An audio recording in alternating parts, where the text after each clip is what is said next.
Cet atelier a réuni une dizaine de responsables d'associations, d'organisations non gouvernementales, de la société civile autour du thème « Campagne multi-acteurs pour un changement de mentalité et le développement durable au Bénin ». Une séance qui a permis l'introduction des outils de changement de mentalité en vue d'impulser le développement durable. Pascal Djokhossou, coordonnateur régional Afrique de l'Ouest MCLD, directeur régional Afrique de l'Ouest de The Hunger Project, revient ici sur l'objectif de cette séance.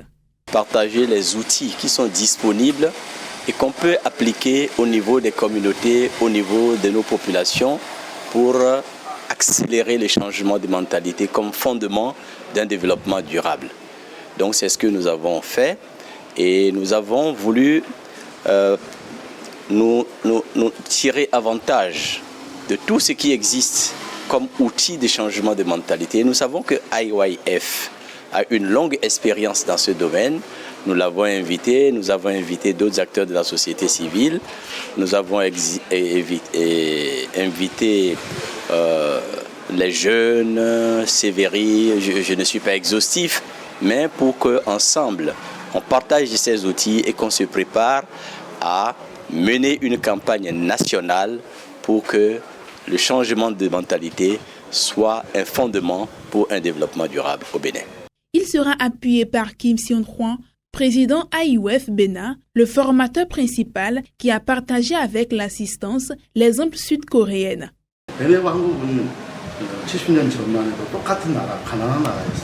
Dans les années 60, la situation de la Corée du Sud était même la situation du Bénin.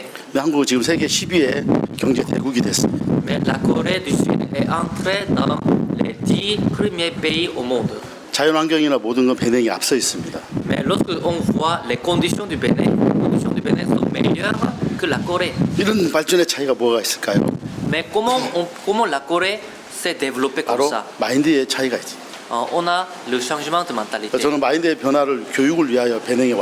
Donc je suis venu ici pour annoncer, pour éduquer le changement de mentalité aux Béninois. Le changement de mentalité est possible selon les participants qui ont suivi avec attention l'exposition du formateur.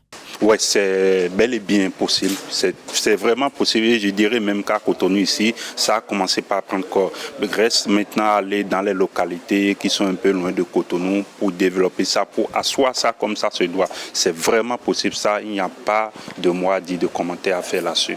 C'est possible, il faut même y croire parce que tout part de là. Être convaincu d'abord qu'on peut avoir de la positivité dans sa vie, dans son quotidien, qu'on peut améliorer sa situation, on peut sortir de l'état de pauvreté et parvenir à un état de développement. Et ceci est possible quand on se rend compte de la situation et quand on y travaille réellement. C'est vraiment possible. Cet atelier est le point de départ d'une vaste campagne qui va embraser tout le Bénin du nord au sud. Au Bénin, tout est possible.